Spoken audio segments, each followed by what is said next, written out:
Happy Jackie Robinson Day everyone. The Blue Jays head to Minneapolis in the middle of April with the intention of playing 4 games. I have a lot of questions for the schedule makers in this one, but the one that I'm going to publish is why is it a 4-game series? I don't actually know the odds, but I would guess that most teams coming into Minnesota can expect at least a decent chance of missing a game early in the season.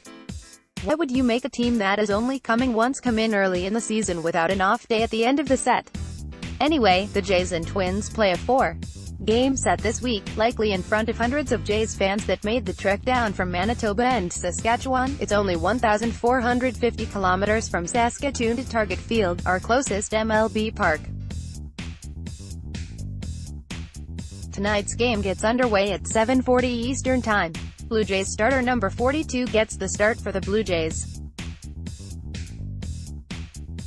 It'll actually be Matt Shoemaker, who is off to an excellent start to his 2019 campaign. He is 3-0 on the season, accounting for 3 of the 5 wins the Blue Jays have. He is currently sitting on an 0.92 ERA, although with a much more realistic 3.46 FIP, which in itself is still an excellent number.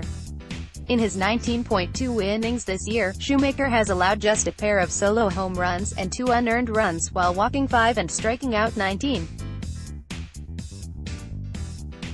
Twins starter The Twins will also be going with number 42 for the start, although his name is Perez. You might remember Perez from his time in Texas, specifically the opposing pitcher in Marco Estrada's Game 3 season-saving masterpiece in 2015. Perez, who signed a 1-year, $3.5 million deal to sign with the Twins over the winter, will be making his first start after getting 3 relief appearances in to start the season. Over 8.1 innings of long relief, it is safe to say that the lefty Perez has struggled. He has allowed 8 runs, 7 earned, on 11 hits and 9 walks, although he at least hasn't allowed a home run. And he has a 1-0 record, so that's something. Blue Jays lineup. In case you didn't hear the news, Lourdes Gurriel Jr. was optioned and we are finally calling up our best hitting infielder from Buffalo, Eric Sogard. Sogard brings his formidable left-handed swinging bat to the majors, which really makes me wonder who's going to play second base today. Do the Jays go with Sogard, who has a 65 WRC in 286 career plate appearances against lefties, or do they go with Alan Hansen, the switch hitter who has a 36 WRC in 131 career plate appearances against lefties?